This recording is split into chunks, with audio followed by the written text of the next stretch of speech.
Last week, here at The Informer, we interviewed Professor Nikolai Petrovsky. Now, Professor Petrovsky is one of the world's foremost experts in vaccines. He's also the chairman and founder of the Adelaide-based Vaccines Proprietary Limited. During the interview, we discussed the safety of the AstraZeneca and Pfizer vaccines, their failure to completely protect against the variants of the COVID that could make them less effective, and why Australians should be circumspect or at least consider their options before getting the AstraZeneca or Pfizer vaccines. And obviously, Professor Petrovsky describes them as not without risk, as with any medical intervention, and how, once again, the federal government continues to fail to support homegrown talent. Talent like the professor, who has more than 20 years research and development into vaccines globally. Now, the professor is renowned internationally for his work on vaccines. He has undertaken development of pandemic vaccines since 9/11, with the anthrax attacks and SARS in 2003.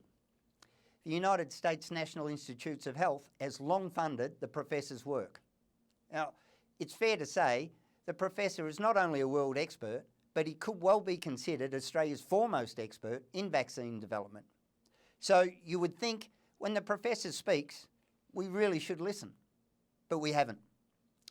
The professor's work around synthetic protein-based COVID vaccines seems to be ignored. Why? How is it someone so acclaimed and held in such regard throughout the world of medicine and immunology is shunned, at least ignored, by his own government? He was denied funding and support for his vaccine that works. A vaccine that has undergone extensive testing in animals and humans. And it could well prove a viable alternative to the somewhat experimental mRNA vaccines, whose company has secured extensive contracts to supply the United States, Iran and many other countries with vaccines. But here in Australia, he's persona non grata. Australians have been told to trust the science. However, it's apparent that the science around AstraZeneca and Pfizer vaccines is creating great public concern and hesitancy. We think it's because the federal government has failed to provide the necessary reassurance around their efficacy and safety. They've been obscure. Our greatest concern, which is understandable, is our mistrust of those who are actually telling us to trust the science. And mRNAs, we've seen, are causing issues. They've caused some misery for those and their families who have fallen foul of them. The government and incompetent health bureaucrats driving a narrative not serving the welfare of Australians. Simply, based on the professor's thoughts and opinions, not all is right, and it actually needs to be discussed and not cancelled or swept under the rug. Now, some will definitely say it's in the professor's interest to question mRNA vaccines because he's got skin in the game. But Professor Petrovsky was measured and honest with his assessment, and I urge you, it's imperative that you watch his interview on The Informer, seek it out, and let us know what you think. The AstraZeneca and Pfizer vaccines, combined with the government's misinformation and failure to discuss it, seem to be doing a good enough job discrediting themselves. Yet, the professor isn't the only scientific expert saying so. Does dissing the AstraZeneca and Pfizer benefit the professor?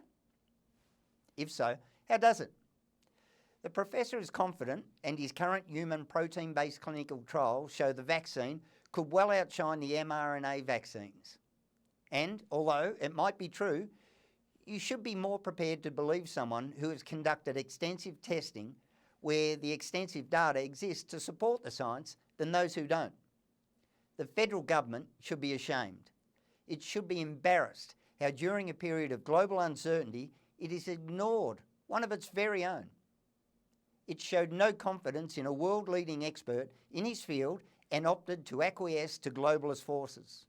Now, the professor isn't the only high-profile Australian scientist the federal government has turned its back on. Last year, the feds, in their infinite wisdom, shunned another Australia's elite in medicine, Professor Thomas Borody. Professor Borody is renowned for developing the triple therapy for Helicobacter pylori, pioneering the novel therapy called fecal microbiota transplantation. He's a Nobel Prize winner. He is recognised for his clinical work and research into complex gastrointestinal disorders and infective disorders. Brodie was ridiculed. Why? What's going on in Canberra?